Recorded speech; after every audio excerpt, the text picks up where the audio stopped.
যদি কখনো মন ভারী হয়, যদি মনে হয় আমি হেরে গেছি, তাহলে এটা শুনে নিও। কানহা বললেন, দুঃখের কথা কি বলবো আর, দুঃখের সাথে হলো জন্মের আগেই দেখা। জন্মের পূর্বেই আমার জন্য মৃত্যু করছিল অপেক্ষা। জন্ম হয়েছিল জেলে, মা বাবার মুখও দেখতে পাইনি, কেঁদেছিল মা দেবকী, বিচ্ছেদ ছিল আমার কপালে। ছিলাম তো আমি ভগবানই, কিন্তু অদ্ভুত ভাগ্যের খেল, জন্মের আগেই মা বাবা দুজনেই পেল জেল। ভাগ্যের একই পরিহাস সদা, জন্মদাত্রী মা হলো বঞ্চিত, আর বড় করলো মা যশোদা। হায় রে, যেই মা করলো লালন পালন, সেই মার থেকেও গেলাম দূরে। বিধির কি বিধান বলো, কি এসেছিলাম ভাগ্য করে। দেখতে গেলে আমি সবই ছিলাম, রাজাই বলো বা দ্বারকাধীশ। তারপরেও কিন্তু কষ্টের আমার ছিল না কোনো শেষ। দায়িত্ব ছোট থেকে প্রচুর ছিল, তাই খেলাধুলো করলে কি চলে? ছাড়াতে হতো যে মা বাবাকে, যে বহু যুগ থেকে ছিল জেলে। কর্মের কারণে বৃন্দাবন ছাড়লাম, স্বপ্নগুলো রয়ে গেল আধা। মথুরা স্মৃতিও আবছা হলো, হারিয়ে গেল প্রাণের প্রিয় রাধা।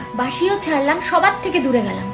সুদর্শন গ্রহণ করে মুরলী মনোহর, বাসির শব্দই ভুলে গেলাম। মাখন চুরি করতাম এককালে, আর এখন আমি ন্যায়াধীশ। নিয়তির খেল কি অদ্ভুত না, আজ জিতেও আমার সব শেষ। হাজার হাজার অভিশাপ কুড়ালাম, চোখের জলও ফুরালো। মা গান্ধারীর অভিশাপে আমার স্নেহের দ্বারকাও ডুবলো। বিশ্রাম করছিলাম আমি, তীর এসে বিঁধলো পায়ে। মানুষ তো তবুও শান্তিতে বাঁচে, আমি তো মৃত্যুও শান্তিতে পেলাম না। হায়, মানুষের এই রূপে না জানি আমি কি কি দেখলাম। দ্রৌপদীর বস্ত্রহরণ, অভিমন্যুর অকাল মরণ। দেখলাম পতন হতে আমার বংশ, আর দেখলাম কুরুক্ষেত্র যুদ্ধের ধ্বংস।